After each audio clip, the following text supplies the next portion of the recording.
Yes. Okay, let's go. Assalamu alaikum, Bokai. Welcome back to the Jollof Football Bantaba YouTube channel. It's your boy Chama, and today I have my brother here, Buba Jalo Falabowe, and we are here to talk about Yankuba Minteh, guys. I'm sure you guys saw the thumbnail. Yankuba Minteh is the fans player of the year for 2023. So we are here to analyze his 2023, which is of course his first full year as a professional footballer. Yeah, going into the African Cup of Nations, a lot of hopes is lying on him and all that. But he has a huge year starting from Odense, moving to Newcastle, then Newcastle sending him on loan to Feyenoord, where he's currently doing some exceptional stuff. Joining me, like I say, to discuss about his wonderful year as a professional footballer is Buba Jalo Falabowe, who has known this kid, I think, since he was a baby. Bro, Buba, welcome to the Jalo Football Bantaba. And Wow, Chama, man la fay, di dal di fay ñu dee toppa Jollof Bantaba si different programme si muy space bi, muy run up bi, muy midweek bi, ak muy even GFF first division bi ak second division bi, di rafetlu gay trop di la ñaanal lu nga xam ne muy jàmm parce que ne bisi ñaan la di dal di profité tam yàlla may leen fan bu gudda ak lu nga xam ne muy mucc bu rafet. Jeff, bro. Bro. Yeah. For those watching, welcome to the channel. And without further ado, guys, Buba, bro, how much time is the video been? Can you remember? Can you remember this video? Do you remember this video? I think it was recorded just after Gambia qualified their first African Cup of Nations. First African Cup of Nations. It does not feel long time ago. And that was your boy. Can you remember very well? Foog naa match bi Gambia la ak Gabon.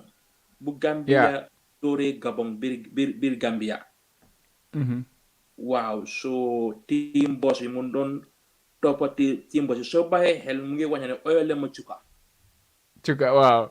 Because foog naa Cuka that day ñëw na substitute si last minute si 87 yooyu 87 si 80 minutes yu daal, so moom ñoom ñëpp ñoo jógee benn place muy Bakoteh jigéen benn place foofu initiative wante Bakoteh leen dal di stay yoon moom Cuka Ibrahima Dabo ak moom Yankuba Minteh bu nekk seen ron wante ne aduna dafa gudda tànkalek all these emotional videos la lu nga xam ne xoolal mun doon toppa boss bi su gaay eggee Gambia tam si airport bi di dem State House di dem si stadium bi tam am na ñeneen ñooy toppa di yuxu turam Yankuba Minteh so daf de nekk kind of a very emotional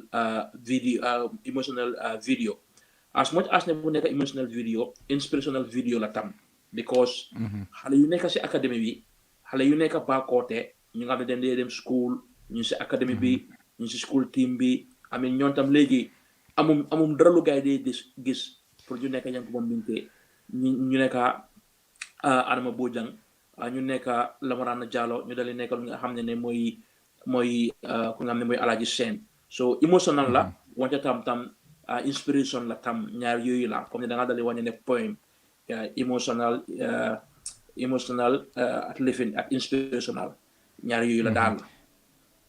No, absolutely. It is an emotional video because when Gambia just recently, made it to the African Cup of Nations, so we also saw those images, those beautiful images, when he came and had that wonderful impact. Like his rise in football, it is so rapid, right? But I'm sure that you were not surprised by it because you are one of those who started blowing the whistle of Yankuba Minteh a long time ago. So, yeah, since he was 13 years, and I'm sure you knew about him just even before that. But that's when you revealed to the world that who this kid is and where you envisage him. When you made this post in 2018, did you envisage him getting to the levels he is getting right now? Yeah, sometimes you have to trust the word of mouth from the schools or the academies or this weekend football matches. Da nga dal di gis ne nit ki ñu bari ñu doon waste man comme ni mind you comme ni man sa ak yow duñ mën a wax si Yankuba Minteh lu bari parce que ne without the agent muy Bakary Bojang wante xam ne tam dinañ ko fi mën a isi spécially yaa understand Yeah. parce que moo ko yóbbu Denmark moo ko xam nga kooku tam lu nu wax rek duñ éega si lu nga xam ne ba dal di jëlee Gambia so moom tam ñu ngi koo jox lu nga xam ne mooy crédit bi tam ak lu nga xam ne mooy olute bi so da nga gis ne those days ñu bari dañ dee woy suma ndoxam Yankuba Minteh mooy the next big thing mooy the next big thing ba bu jógee ba côté foo ko dégga rek Messi ba côté dañ ko dee dal di ooye ba pare mind you xale yu bari yu dee ooyee Messi duñ dee fuy am nañ Messi Tujareng am nañ Messi yu bari dañ am across the Gambia wante moom even fii tam student sax am na fi benn xale bu doon ooyee Messi Rocky MLJ ñu ko doon ooyee Abdoulaye Mbalo moom tamit c'est very good left foot tam moom tam turi Messi bi la so da ngaa gis ne from school team warga yu ndaw yi nii moromam yi mun doon dominate because nataal bi school championship la woon like yëpp lu nekk lam win that time dafa yëpp lam sweep over wante lii moo laa woon ne comme ni liggéey journaliste fan lam dal di war a ñëw like doo dee xam kan moo si dee barke doo dee xam kan muy break through so baax na tam like nga jox opportunity ñoom ñëpp because like this like this man ko doon wax kenn ma ne ko ne like club si muy Newcastle muy Manchester muy Newcastle muy Wolverhampton team Saudi Arabia bi yeneen team si across Europe suñu déggee ne dal di signé lu nga xam ne muy Chama bëgg nañu am a glimpse of his actions yaa ngi understand lu nga xam ne mooy tuuti highlight am tuuti right up am because those fans time boobu bu Modou Barrow waroon na dale demee Al Ahly Modou Barrow mu waroon dem Al Ahly so da nga gis ne dañoo dem Google o ñu dem Twitter ñu dal di site lan lam def yaa ngi understand so da nga dal di gisee tam lii tam war naa nekk yooni tool like ñuy profile players yi like the visibility is very very important maa ngi struggle second division bi da nga gis ne Gambia Dutch Lions Elite United doo xam kan moo score doo xam kan moo assist loolu yëpp dafa dal di rey lu nga xam ne mooy branding bi ak marketing yi lu nga xam ne mooy player wante ne si gàttal xale bi soo ko gisee school team rek ni nga xam ne kii dina dal di sori. Yes, definitely. If you look at the profile here, you see that Yankuba Minteh, alias Messi. Of course, everybody can see why people call him Messi now. Everybody can see that he was 13 years old. He was at the Jintos Academy and a right winger, of course, attacking midfield forward, like number 10 or stuff like that. And then the strengths that you pinpointed were the pace. It's crazy. His pace is really good. And then look at the set piece. That one, I have not seen that yet, but scoring goals, we have seen that he's dribbling. I think he's elite when it comes to that. He's dribbling, passing. Passing, of course, that one too can improve if you look at some of these numbers. But the analyze the film. Man, numa gonna amaze and about him is his work rate. Like, he's an exceptional player. He's an exceptional talent. Lumo def is exceptional. But the fact that they've got ball at work rate, usually these attacking players didn't go there. Lulmo gonna surprise him. Understand? And every time. Fu mundi dem, and we will get to that, get to those numbers. Fu mundi dem, fu mundi bu nekké audience mu ko don woné. Mu dem Feyenoord mu ko woné ci league bi. Champions League bi, he is showing it. Like, it is exceptional the amount of work rate that he puts in when he plays. Bro. Wow. For Daniel, for I started the Champions League because the Fonka Champions League, the Fonka Anthony Champions League. There was a time UEFA ben post rek la gay defon bes bobu moy di number of dribbles. How many yang made that living? Just one. Unfortunately, but I have other stats there. But I know that one. Yeah. Plus stats like lagay post. The prefer na mo nekon number one, mo nekon first wala second, and it speaks volume because of the magnitude of the viewers. New Setan Champions League and you connected Champions League. I was even looking forward na sa dinako dal di dega si the official podcast si Champions League because then they muna dal di interview some players. So da nga dal di gis na ne yow loo wax ni loolu strength am la. Strength am boobu fan la doon dal di gën a feeñee soo amee soo tasee teami Real Madrid wala Barcelona wala nga tasee Arsenal so foofu you have more audience scouts si coach si dañ laa jéem a bàyyi dali xel wante ne tam comme ni ñun ñëpp dañ doon dal di seetaan télé di dal di tuddee suñu bopp ñoom Messi ñoom Toldo ñoom Ortega ñoom Roberto Carlos so it's from more of ne di seetaan télé ba léegi nga ñëw in reality so la moo tax emergency jógee ma si bi dama si dal di kontaan because demoon nañ tey mu nga xam ne woon amutoon benn player muy play top football muy play top football so yàlla def xam naa ni nga ko mënee si kanam yàlla def that day moom ak Ibrahima Kole ñu score Champions League soo xoolee numbers yi soo xoolee ñun suñu numbers yi numbers of people ñu play Champions League ak number of Ghanaians yi wala Senegalese yi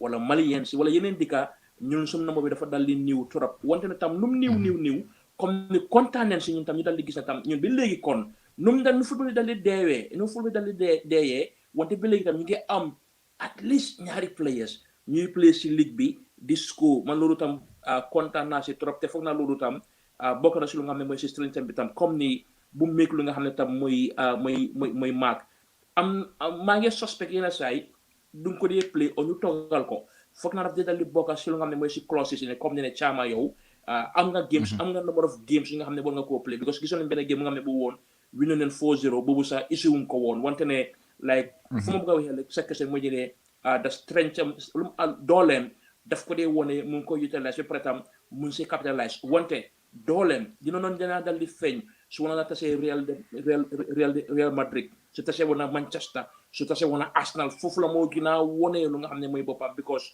man yow at moom dañ doon seetaan football si black and white ba léegi nag suñ si dal di toogee nag kon dañoo dal di dem kanam wante ne tam maa ngi koo ñaanal jaama because dañ dee dal di faate yenn saa yi ñu criticize gars yi yenn saa yi ñu promote gars yi wante ñaan bi caama I want dafa important waaw dama bugga that standard xoolal Cheikh Kouyaté mu ngi Nottingham Forest ba léegi Cheikh Kouyaté borom ñaari jabar la Cheikh Kouyaté mag la tam ñaan moo ko topp at fas jom kon kii muy Messi su fekkee ne sax am na qualities na amul qualities wante kii is the future of Gambian captain nekkuñu ne ngir ne dafa mun football de nekkuñu loolu nekk ko joxee de mun na am su fekkee ne assume na leadership wante kii nekk na football Gambia kon kii fu ñu ma Omar Colley at seen 45 caps seen 50 caps kii mun naa bi ay 60 caps ay 70 caps kon ñu ngi daal di ñaan ñoom ñëpp daal. Yeah, the numbers that you were talking about, it was match week 5 in the Champions League. He had 14 dribbles completed in that game, 14 dribbles completed, and that was a record on that week. The second closest to him was Cancelo, who had 10 in that week. So he came in like 65. The game was a played full game. 65 minutes that play, and then he had that record. So like, it is amazing the level he can reach. Comme noo ko waxee rek the important thing now is ñu koo ñaanal because ñun comme ni ko gars yi waxee ñun fu ñu jógee xam ne naka la nit yi mel léegi xam nga léegi duñ dee seet daal so dañ ko war a ñaanal ñu yàlla musal ko defal ko si chat ak yooyu noonu everything and then xam nga like he is the future of Gambian football like you say he is definitely the future of Gambian football but fu ñoo lifine fu ñoo dugga force about analyse his year dañoo dem fu mu starté. That is in audience in 2023 season foofu la joinee audience bu mu joinee gars yi around October fu naa la meekoon début tam if I'm not wrong like maybe you can remember the time bu mu méegee début tam but over that period ba season bi bu moo jeex he played 19 games for audience in that particular season. Of course that is not everything is not in the calendar year of 2023 where we name him where he is the fans player of the year and that is why we are celebrating him and talking about him today but this was the full season which starts usually in August and then go all the way around in June, July. And then he played 19 games that particular season, amassed about more than 1,500 minutes for them in the league, 6 goals scored, 7 assists. He had 6 yellow cards, and then any red. His team were winning most of the games, and then after Lula Newcastle knocking in his door. Like how good was he at Orange, Buba? Wow. He was as good as Colin today Okocha. I'm going to call today JJ Okocha. Time so them La Masia Academy Barcelona be won nga am nga am ñoom Piqué ñoom Xavi ak players yu yëpp soo amee gars yi dañ doon dal look up to Messi. So basically si under 19 bi sax yàggut fa bu bari yàggut fa in fact jaasi number bi sax printagoon parce que amutoon that required age sax pour play si ligue bi so amutoon jaasi sax wante ne developmental coach bi ak head coach bi ne lay gis ne kii du seen morom te ñu ngi soxla lu nga xam ne mooy resource why not ñu isi ko ñu bu proof boppam te yàlla foofu lam dal di taalee taalam graphics yi itam am nga ko like fans player of the match man of the match am na ko team of the week appearances am na ko player of the month audience am na ko am na team of the month in the Super League loolu yëpp bokk na si xam nga loolu yëpp bokk na si so time mun doon dal di dem ba pare dëkk yu ndaw yi soo bàyyi xel dëkk yu ndaw yi dañ di fonk players dëkk yu ndaw yi dañ di jaamu players so da nga dal di gis ne ni nga am sa woyi sa jaase bi dina start di jar yaa ngi am that yaa ngi am that connection yaa ngi am that rapport ak lu nga xam ne mooy fans yi wante Man U tam amoon na a very dark period bu nga xam ne woon demoon na through depression xam nga rek because loolu wax dëgg yàlla xama woon lu si dal di nekk wante man ak yow ñun dañ dee spread positive news man du ma génne ne dañ ko suspend 2 weeks du ma génne dañ ko xam nga amoon na that rough patch wante ne tam most of these players ak players yi nga xam ne ñoo dal di romba ñooñu tam duñ dee am guidance duñ dee am mun ngaa nekk oncle Chama wante mun ngaa nekk oncle bu nga xam ne amuloo football loolu dafa bari ñun suñu biir mun ngaa nekk oncle wante oncle bu nga xam ne amuloo football wante di man management bu nga xam ne Bakary moo ko dal di jox because su ma waxee moom mu ne ma ne these are media fabrics media yi dal di play xam nga rek ñun der bu ñuul leen necessarily seen comme ne there is a hatred or there is racism towards him wante ne xam nga rek because most of these teams in Scandinavia dañ dee bëgg ñoom seen xale yi seen under 17 yi nii ñu nekk ñun position bu ñoom Yankuba dee dal di nekk so faj nga dee dal di bari wante ne amoon na that rough part am glad ne loolu xewoon na jamono boobu yaa ngi understand loolu xewoon na jamono bi loolu dafa yokka di maturity ba pare audience xam neen because I saw the figures xaalis bi wante comme ni ko waxee nii there is no need for man ma ñëw ma ne Assane Cissé lii la ko timam bi fay because sutura dafa dal di baax yaa understand wante I saw the figures yu Newcastle ici and is xam nga comme ni ma ko dee dalee waxee ikatil sa dika nga sangal sa yaay nga am tranga wante ne like he was young par bu mu nekkoon Denmark ba pare tam similar strings yi itam la xam sa bari dal di dominate foofu similar strings la Alassana Jatta wante ne Alassana Jatta ak Alassana Mane wante because of the position moom di play moom like he stand out because wing bi la danga dal di gis his talent so I mean Tuti in fact he become one of the most expensive player ku gaay dal di jaay in the history of Odense so Odense merum si ba pare loolu moo tax ba léegi scouts yi suñu dee ñëw léegi dañ la dee waña ne we want the next Yankuba Minteh noonu la ko gaay tuddee léegi scouts yi suñu dee ñëw Gambia dama dee teg ñu ne ma ne Buuba we want the next Yankuba Minteh ba pare the next Yankuba Minteh mu ngi Gambia wante ne comme ni the visibility bi ak the nurture bi xam nga ba pare tam Man U tam dañ dee am so much price tag yi dañ si dee attach to this xale Yankuba Minteh mu doon dem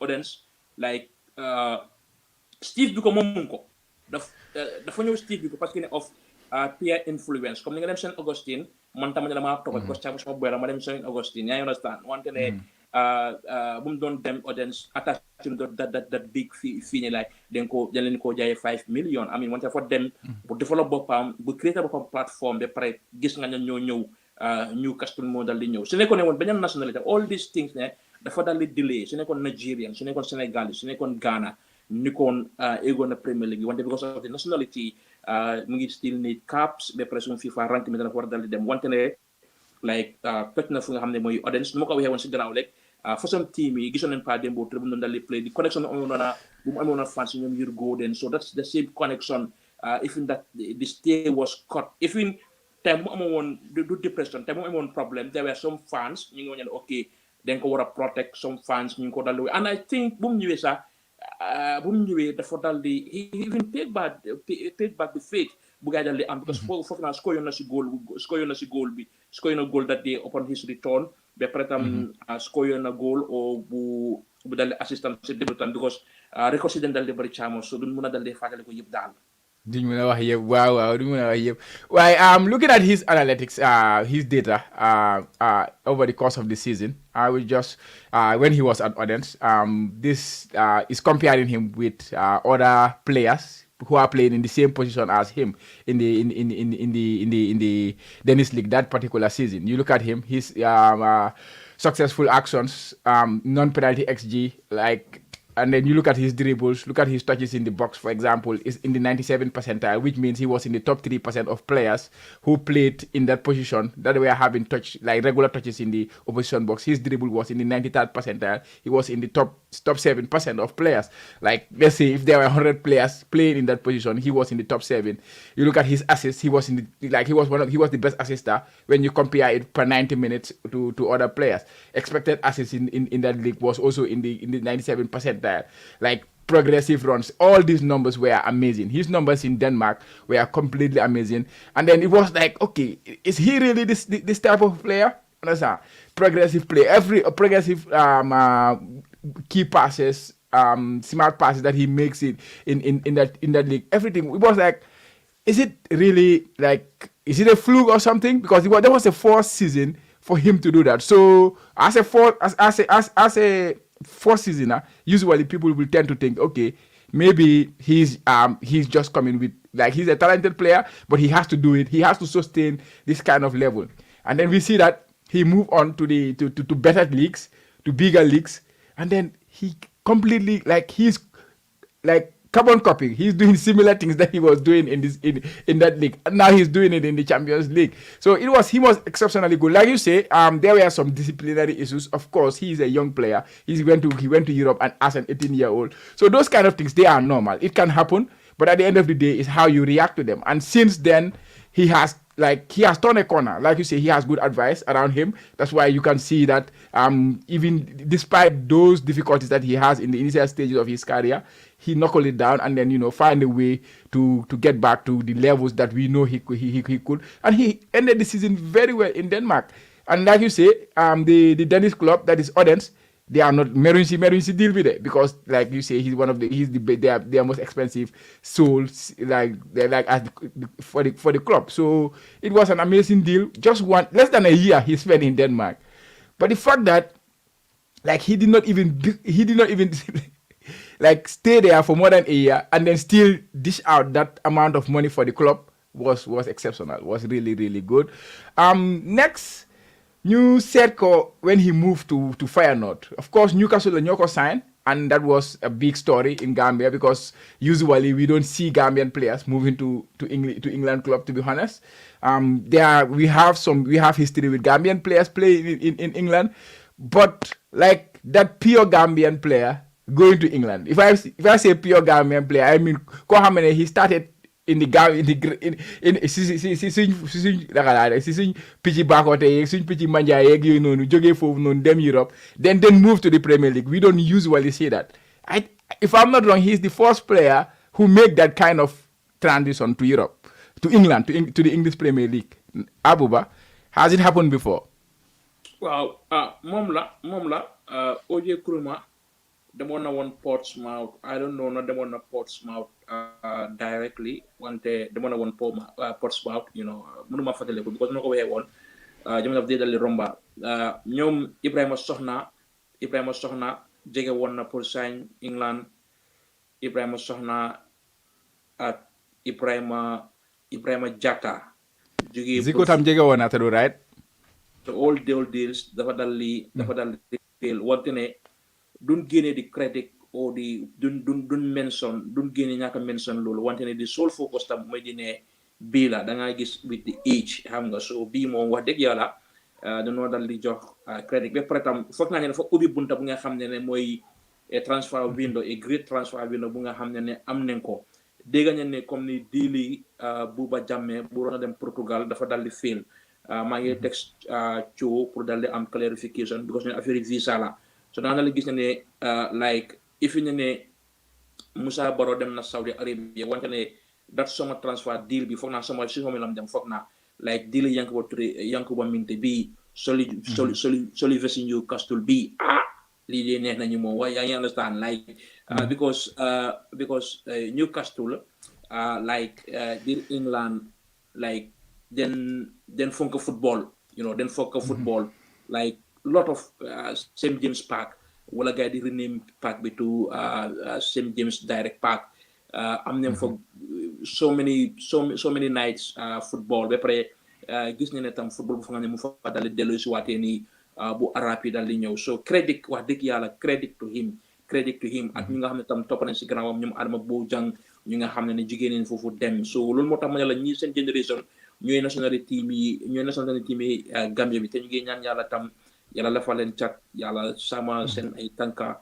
yàlla suriloo leen so I mean that transfer so you hold transfer itam you have to go back to Temi Jatu at Temi place itam the amount of money involved at leaks you guys dal di dem and the deals yu nga xam ne dal di broke wante ne I mean su noo waxee football yi if ñun suñu fi nekkutee caama tey in 100 years fi ne aduna ma ngi dal di taxaw ba léegi itam den mën a waxtaanaate ñu hold back this transfer of Yankuba Minteh def nga woon a short analysis tam performance am itam bokk na si ne woon ne he wasn't offered a contract comme ni amutoon contract da ngaa gis ne loo wax ni yëpp bu mu toj boobu yëpp xewee yëpp su la ko gay tegal contract yaa understand su la ko gay tegal ñu léegi den laa sign so silam sign a new deal it wasn't ne daf doon dal di play pour bu am impression because ni mu la ko waxee nii ñii xam neen fu mu jigee ñoom xam neen fu mu jigee xam neen fu mu war a fu mu teg seen bët so anything lu nga xam ne mooy success dañ koo dem jëri ji so loolu moo tax ba pare time boobu su koyitee rek da nga la te nan dafa assist ba pare he was not selfish loolu moo tax bu nekkoon fan favorite because he wasn't that selfish wante ne daal nu ma la ko waxee woon transfer yam bi in the next 100 years su fekkee ne aduna man fi like clips yam fi they will always term this as one of the best transfers because it was almost like 8 million or something so fatale ko xaalis bi and yeah something like that it's it's comme ne lu moo tax ma ne la kon ñu ngi wax ne the next match bi tam mu ngi Gambia because xam nga lii rek doy na loolu moo tax ne tam the branding because for sure ñoom Aliou Cissé ñoom Song ak ñoom Koji Guinée-Conakry yi we have some players ñoom Assane Cissé ñoom Moussa Baro ñoom Ablaye Diallo wante mind you dinañ bàyyi xel ñu ko Minteh bu baax a baax because he can hurt them am na speed xale la so lii moo dee tax tam comme ne ñu dee use xale seen age like he is using his real age gis nga énergie bu mu laa jox nu moo xeexee nu moo demee so da ngaa gis ne tam like it's sad ne ñun amum NCC bi ñu ngi toog fii di noonu suñu bopp yi fii suba ngoon am na ngay jël nataali xale yi distribute ko si dëkk bi xale yi because ñu ci partagé ko waaw ma nekk inspirational because man tey su ma romee Westfield nu mu nekk fly over boobu o Westfield si boori wol ma gis fa nataali Yankuba Minteh man dama try pour ma dal di dem because loolu moo tax Brazil ñu am success because all this success xale yi fi ne nekk ni tey ñoom Thiago Silva ak ñeneen dañ dee gis seen magi woon naka la leen dal di brané di exposé bu gars yi dal di am so loolu moo tax comme ni di wax ni yokkati bi doole neex bi nii yooyu yëpp amul fayda ñu jël xale yi ñu post leen si biti ñu gis ne ñii ñooy suñu scorpions because even mo su ma nekkee tourist I look out for this billboard so the branding am nga the commercial manager bi JFF kooku jaxa boobu she have to step up because ñun leen bëgg a visibility leen bëgg a gis xar kanam bi benn nit man bëgg maa gis xar kanam bi benn nit so na nga jël players yi partage la ñoom Aliou Fadera ñoom Abdoulaye Sanyang xam nga da ngay def loolu they are the future definitely they are the future then ñu gis ne Newcastle toogul fa guys send ko loan to Feyenoord and I was very impressed with that loan because I love the Feyenoord coach Slot I really like him seen last season bi how they did bu guy win the Eredivisie bi his football was very impressive before the club I support Liverpool they play in a kind of a similar way xam nga so that's why ma like on ko so bu mu demee foofu noonu xam naa development purpose la and so far I would say so good but how would you assess his time in Feyenoord his loan spell in Feyenoord, the first 6 months, I would say, like not 6 months, but yeah, the first 6 months, the first quarter half of the season at least. ah man doon déglu benn journaliste ñu ko dee ooyee Anas ngi demoon di joxe lecture Germany foog naa Berlin. So mu ne leen ne this is not a tea table journalist comme ne du journalist yi caba yi daal xam nga because Waaw. yow ak man fu noo gisee at the big scouts at the big coaches they are different Chama. man a yow fu noo gisee wala yow fooy gisee man du ma egga yow fooy gisee yaa ngi understand wala yow doo egga fu ma gisee so da nga dal di gis ne like the right environment because coach bi wutam dafa win league bugg a defend league Yeah. dafa win league bugg a dem dafa win league te war a play Champions League Yeah. kon yokkute lam doon ut yokkute and mind you like the salary is very important. Yeah. You understand? Because Feyenoord tam or Fufu tam like development lot of talents. Lot of talents. Because di ko boo dem like daf day am teams yi nga xam coach nga xam ne ñu ñoo develop talents yi comme ni am nañ Yankuba Minteh seen biir de wante ne yokka ci rek la dooli ñeex wi la like Waaw maa dañ bëgg a dooli ñee. dooli ñeex wi and I mean like all these nu la ko waxee wala Chama I feel proud Champions League bi ma bàyyi match si yëpp dem dugga biir channel Holland seetaan ko it makes me feel good Chama you know Absolutely, it's wonderful.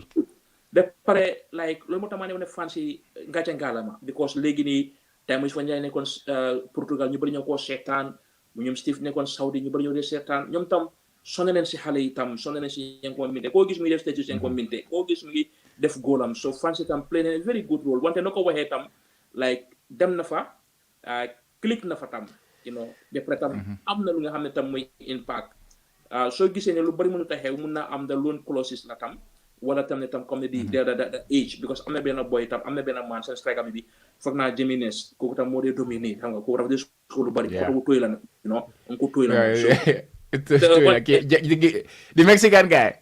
Yeah, but he's good. He's good. And they have a good rapport. Like, they have a good combination. Moma Jimenez. Mu ko assist a few goals. Yankuba Minteh xam nga.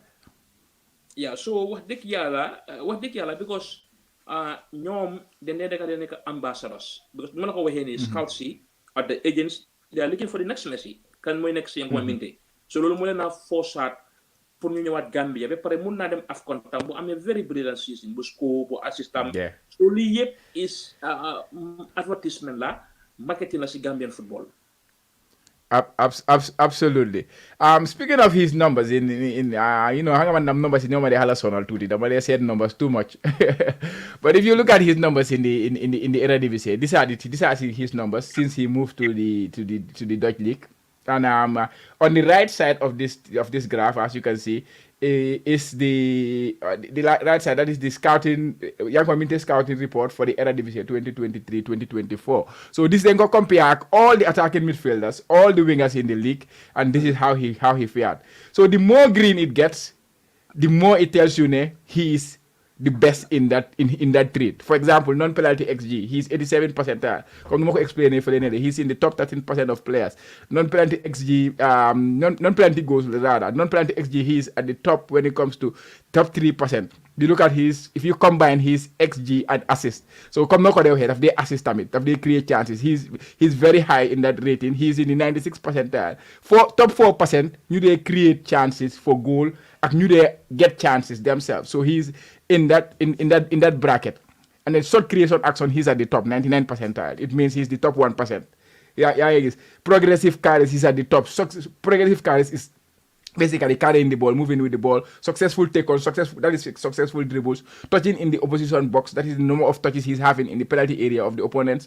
Progressive passes received, nyara pass and correct pass in a progressive position, and all those characters. And then, no matter how the most surprising thing is his defensive actions.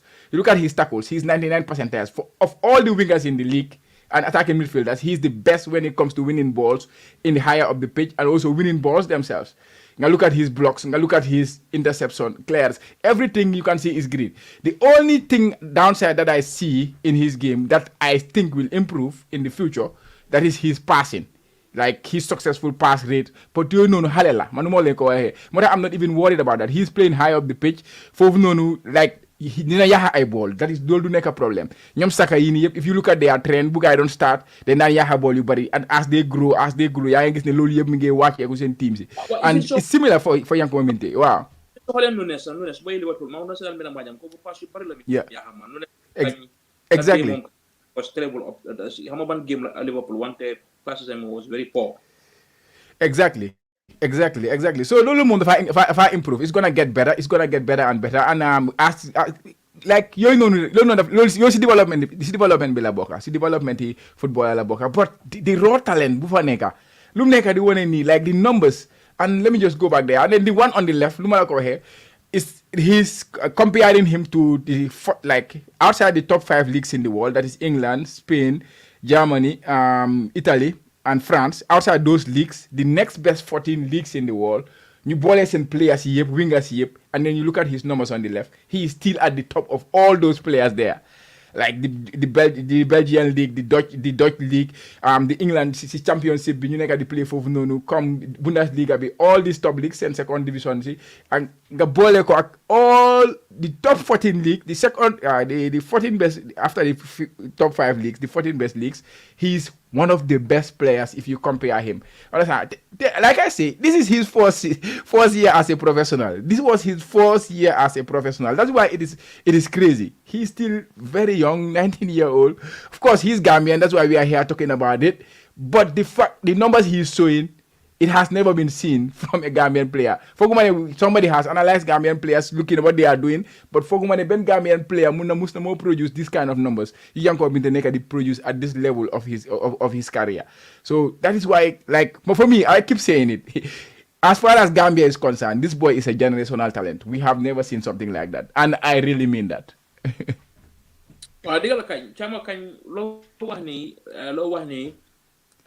Lola scouts lola coaches itam these are the stats yung na nende dali provide for Newcastle United sen coach bi or if you know lona bi mom su jehesa lona bi su jehesa other coaches tam these are the same statistics yung nga xam tam yu dali ñu ko dali living because of the speed am bitam mën na ko may tam pour mu win lu nga xam ne mooy ay tackles ba tackles itam daf di important pour nga win ko lu nga xam ne mooy very clean tackles because so si amee yellow card or red card mën ngaa lor lu nga xam ne mooy team bi noo ko waxee tam passé tam bi tam comme ni ku nekk dañ am sa weakness player bu nekk wala yow at man dañ am some weakness with time because most of the time sa weakness yi sa coach bi tam moo la si dégg because lu moo tax man dama fonk coach because coach itam dañ la dee mën a jox lu dari even su nekkutee head coach bi sax wante coach yi si itam loolu moo tax man even si camp bi sax I will wish ne moom sax bu fanaan Omar Colley because Omar Colley tam is an inspiration to the national team so ko xoolee level am bu mu jëlee from the national team fu mu waali dan from living because xam nga tam dañ koo xool on and off the pitch yaa ngi understand because di camp tam nekkut place bu nga xam ne da ngaa dal di relax da ngaa dal di for you bari tam so you have to stay focused throughout doo bàyyi dara bu dal di dem wante ne sant yàlla na ko waxee and the statistics are out there pour ñu nga xam ne di top agents the top coaches coach Newcastle bi yeneen coaches yi ñu ngi ko amee seen loxo I mean lu ma la wax rek daal na ko waxee generational talent la lu ma ko waxee am na ñu ko daxoon football ñu doon ooyee benn boy Famara Jaaju kaloon nañ ko doon ooyee mu demoon a issue machines ñoom Pa Modou Soxna ba pare ba léegi nii sax fii xale yi duñ fi jeex xale yaa ngi fa pour foot gunjur tali duñ fa jeex wante nu ma la ko waxee suñ gisee woon moto mi suñ gisee woon natala mi si van yi si taxi yi si banque yi ñu di ka banque nekk waaw like dafa ñaata because we need more players loolu la wax ni bu guys ko yee goal Champions League bi soo xoolee ñun suñu numbers and the number of although nañu Omar Colley ak ñeneen ñu ngi play si Conference League bi ak ñooñu tam wante soo xoolee ñun suñu number dafa dal di niiw wante ne man am particular with the number comme ne number bi tam naka la moo gën a dal di yokku kon moo tax tam more players have to come up ñu maintain that level bu nga xam ne ñoom Yankuba Minteh set nañ ko. Absolutely. But bro, yaa ngi waxoon something very important yaa ngi seet si ligue bi some players are getting for the touch league be right now. We all hear about players like Hira Jang fell in the league and score ay goals. Hamga Modu Mane fell in the league and score ay goals. Gadem nakalat Owens Steve Bikondo yang score ay goals. Why not go ahead? Amul fen foy dem ñu ne la ok list baa ngi nii li mooy players yi seen data yeeg yooyu noonu te xamuloon ni xamul naka la data important si football in this day and age. I just give one example. Kevin De Bruyne. I was just reading an article today. I was just reading an article today on the Athletic about Kevin De Bruyne because Kevin De Bruyne bu moo sign new deal am bi biir Manchester City amutoon agent moo negotiate al boppam. And what Kevin De Bruyne did was, dafa consult data companies. A lot of data companies that consult. The one he worked with was Analytic FC. They are called Analytic FC. Ñooñu la liggéeyal because ñooñu dañ ko joxal data am bi yëpp. Understand nga dañ ko analyse al moom what value he has for Manchester City. ñu won ko everything. Kevin De Bruyne data yooyu la jël dem tegal ko Manchester City. mu won leen ne man lii laa jar si team bi nii. He's the most paid player in the league right now. Understand? I'm sure, of course, agent is very important and it's important to guide these players. But just to emphasize how keeping records, keeping data of players is important and can be very instrumental when it comes to players getting good deals, when it comes to players moving from Gambia, going to the other leagues. Like, have you ever heard that a player negotiating a deal and then you are the most paid player in the league? Everybody bu ko déggee last season dañu wax ne Kevin De Bruyne he is so loyal to Man City, but the guy knew what he was doing. He know his value and then he don't need anybody to tell him his value. He can just look at it from the data and give it to them. So it's important to keep data si suñ players yi. Understand? No matter how small the data is, let's try to keep data for our players back home. Dafa help lu bari. And yaa ngi gis Yankuba Minteh numbers am yi nii. Like in the future, I'm sure the agent am bi or anybody will always reference from these numbers. Mu ne leen ñun player bi leen amee. So like you have to pay him. His value is huge. Xam nga. Waa dëgg la loolu moom lu si sori sax you know even Kevin De Bruyne gis naa ko tam even moom su produce toon that statistics sax moom deserve na contract because exceptional player wante tam lu mu laa jàngal tam mu ñëw tam the awareness of his game and the intelligence and tam loolu moo tax kon xale yu nekk si ron tam foog ñu nandal leen tam ñu jël jàng school tam because soo demutee school doo mën a send email boobu doo mën a compile.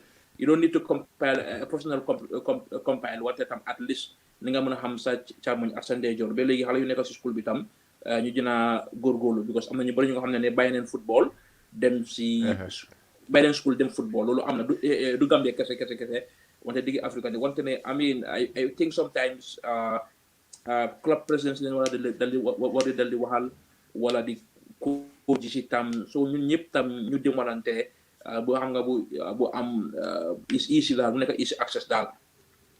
Absolutely waaw ñu delluwaat si moom si Minteh Champions League bi like xam naa ne mention nga ko earlier he became the like second Gambian player to score in the Champions League nu ma ko waxee moom may Ibrahima Koli mu xaañu tuuti sax si nekk the first the only Gambian to score in the Champions League. Ibrahima Koli score the same day moom tam mu ñëw follow suit dama doon xaar at least the next week mu def loolu noonu at least Ibrahima Koli am full week am but Champions League bi he was absolutely exceptional. He was really good in the Champions League even though his club they ended up getting eliminated in the Champions League but bàyyi na fa turam ci Champions League bi fu mu nekk nii am sure ne ku dee follow Champions League bi gis na turam wala dégg na turam ci Champions League bi. How impressed were you with him in the Champions League overall in the game that he played especially Atletico Madrid? waaw foog naa léegi nii ñu ngi war a dem Europa League dañu war a play off pour lifi Europa League bi so da ngaa gis ne seen European dreams bi tam because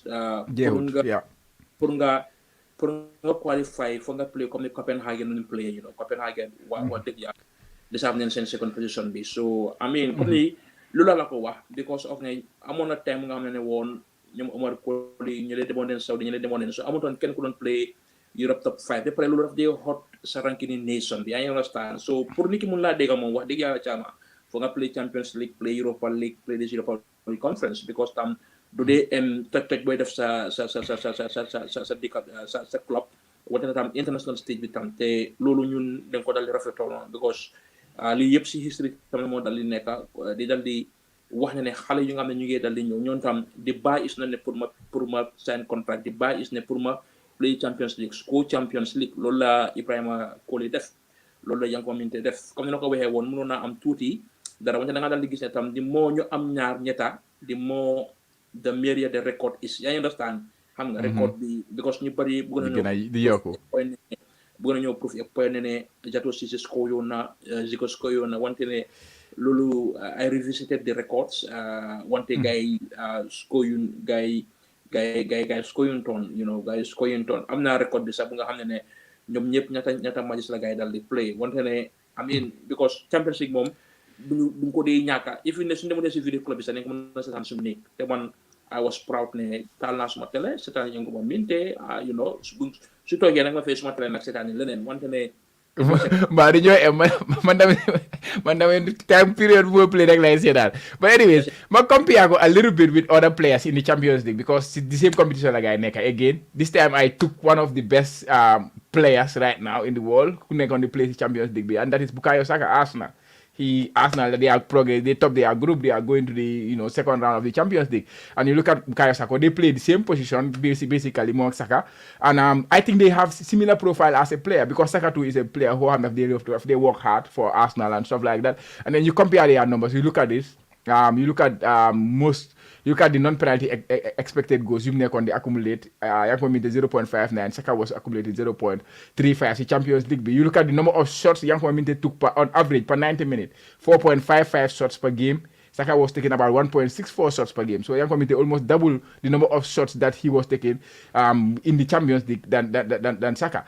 Saka from go in terms of assists on the create, expected assists on the create, shot creation actions. But even if you combine the two, like non-penalty XG plus the non-penalty expected assist, Yankuba Minteh had better numbers, 0.77 than Saka's 0.74. And then you look at the other aspect, which is like the game involvement, passing and stuff like that. Like I say, Yankuba Minteh want to improve. You look at his numbers, 67.7% and complete passes in Champions League. You look at player like Saka, 80.5%. But like I say, if you go 3 years back and then look at Saka's numbers, it was around the 67 mark. So they've got improved. So those kind of things they've improved on his game. You look at his progressive carries, Yankuba Minteh 5.445 like on the carry. Saka was 5.81. Dribbles, Yankuba Minteh 5 dribbles per 90 minutes and complete. Saka was complete 1.64. So now look at the touches in the opposition box, touches in the penalty area of the opponent. Yankuba Minteh was having about 7.73. Saka was having about 6.82. Now look at the progressive passes they receive. Yankuba Minteh 15.9, Saka 11.18. Gadem si defensive action si tackles numala ko Yankuba Minteh 4.09 la average, Saka was averaging 2.73. So in terms of involvement in the game, understand? Of course, we are not saying Yankuba Minteh has reached the levels of Saka. That is not what we are saying here. But they played in the same competition, and then we compare their numbers in those competitions. And then you look at it, they are very comparable. Yankuba Minteh was hitting the numbers that Saka is hitting right now. So, like, it is amazing what the boy is doing. And no matter what, Buma number sini, do ko compare. Nima nyuma ko wenesa. Because it was too good for me to believe in a way. It was too good for me to believe, bro. It was exceptional in the Champions League. No, he got in Europa League, but he left his mark there. Wow, dia la kañ no lo wax ni mom duma ko dal di duel duma ci dal di duel comme lo wax yépp digala tam lo wax yépp digala ñu ñaan yalla rek bu ñu yokku. Yeah, definitely. Ñu ñaan yalla mu gëna yokku. But next dañu dem ci African Cup of Nations bi. Next dañu dem ci African Cup of Nations bi. The African Cup of Nations is almost here. Comme nako waxé, yi nga am suñu heroes yi gaay leen baye bir Saudi di ñu hañ suñu heroes yi. Bu ñu gaay bu ñu gisandé suñu heroes yi. Waye gaay nañu ko wandé sa gaay. Waye moy lolu Yankuba Minteh join na camp bi. He was part of I think he went early in the camp, and now AFCON bangé ñëw just 1 week away from the AFCON. How important do you think Yankuba Minteh can be for the Gambia in this African Cup? What are your expectations on him? He's a young kid. Of course, you cannot put all the expectation on him, guys. But he is that good. So Come because my coach they were here, club they were here. Like you are only you are good as like you are as good as you can play. It's not about the age; it's you are as good as you can play at the end of the day. But we have to protect them as well. So what are your expectations of Yankuba Minteh in the African Cup of Nations?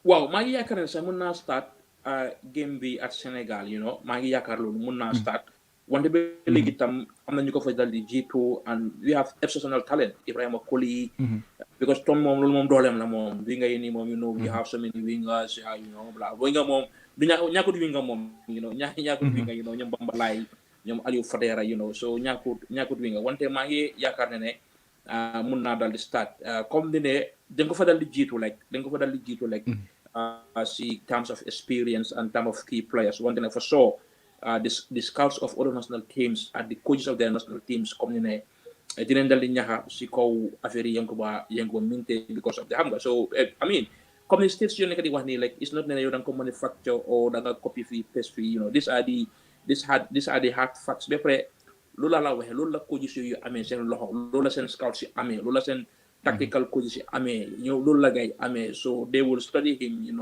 su pousser left pousser right loolu moo tax yenn saa day gis ne play bi dafa starté si right bi bu dem jeexale si left bi ou bu starté si left bi di jeexale si right bi so I think ne nu ma la ko waxee woon am na ñu nga xam ne ñoo ko signé si national team bi wante ne his moment will come one time mun naa nekk captain bi if that leadership quality is there wante ne I mean daf dee ruslu trop ñu ne Omar Colley mooy di highest caps player with 45 caps so I want those caps bu eager 100, 50 so and I think moom la nonetheless soo ko xoolee nii at the inclusion of Mohamed Sané ñoom xale yu nga xam ne la ñoom ba léegi ñu ngi ubbi bunta pour yeneen xale yu ñëw noonu la James Yankuba Minteh nu mu duggee nii noonu la James duggee ba pare tam establish woon na woon boppam play woon na games yi yëpp woon si AFCON bi so the same age la woon the same mentality foofu la ngay jógee Gambie la ngay jógee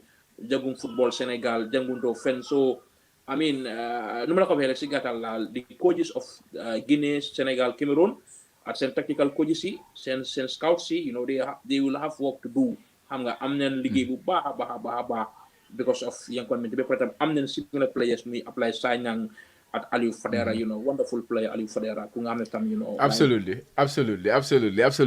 xam nga suma mbir rek because tey we are celebrating Yankuba Minteh as the player of the month so xam nga foog ma yokka si lem ak yooyu noonu rek dugal gaay waaye noonu la noo ko waxee noonu la there are some wonderful players in the Gambia setup of course it's up to the coach what he does with that and unfortunately we will be missing Ibrahima Koli and Jamano in the first game against Senegal so like you say it is likely he could be started. I'm also anticipating that. I'm also thinking that if I had the decision, of course he would be playing.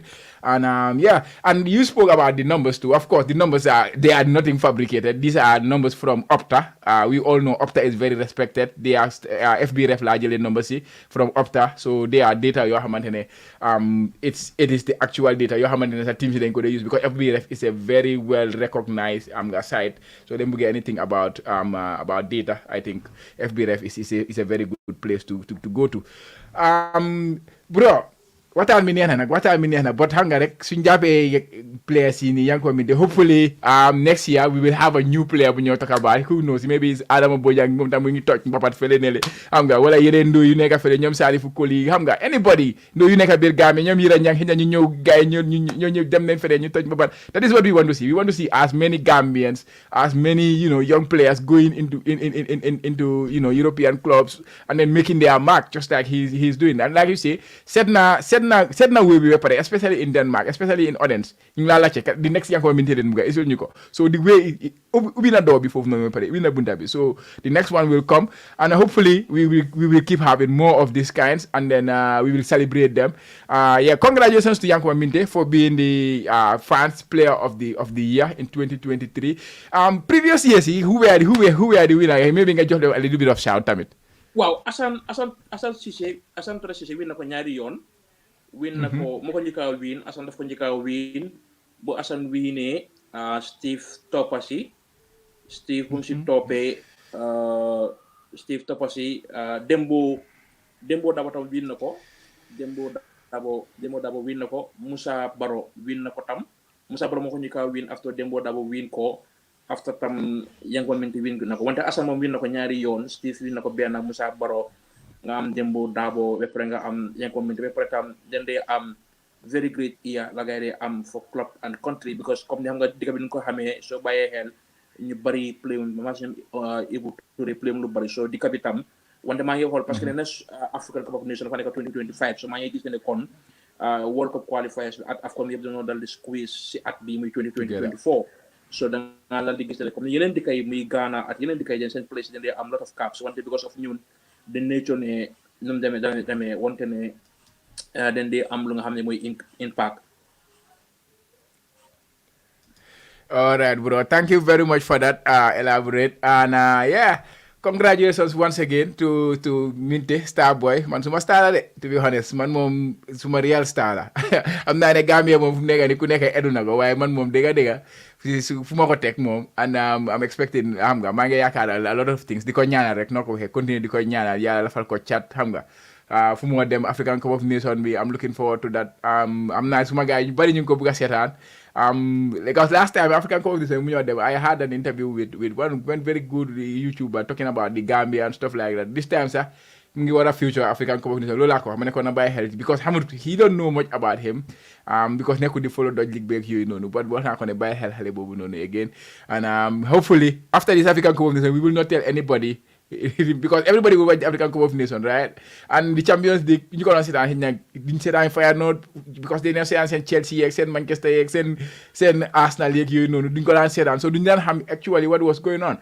But African Cup of Nations, I'm sure it's a good way for more of them, you know, showcase talent and then can do like what? Who is this kid? And I can't wait for that.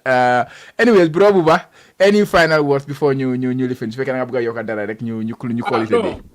Waaw tey moom ajuma la so nañu ko jëna ñaan rek ñu ko jëna ñaan ñu dama African Cup of Nations I don't know wante may am some feeling ne dañoo door Sénégal you know maybe 2-1 1-0 and Sénégal man you Sénégal Ismaïla Sarr moom doon dal di ñëw it was just like Yankuba Minteh bu Ismaïla Sarr doon dal di ñëw you know comme ni ma la ko waxee rek comme ni the experience moo fa dal di nekk comme ni léegi ni Ismaïla Sarr moo ko jëna am experience wante ne di sim yoon lam dal di ñëwee kon fu nekk ne ñu ñaanal gaay rek ñu ñaanal gaay rek ñu dal di dem suri lu nga xam ne mooy African Cup of Nation bi you know ba pare tam daal ñaan lu nga xam ne mooy jaama ba pare tam ñu nga xam ne tam ñoo dee dal di toppa tam Jolof Bantaba dina ñaanal jaama.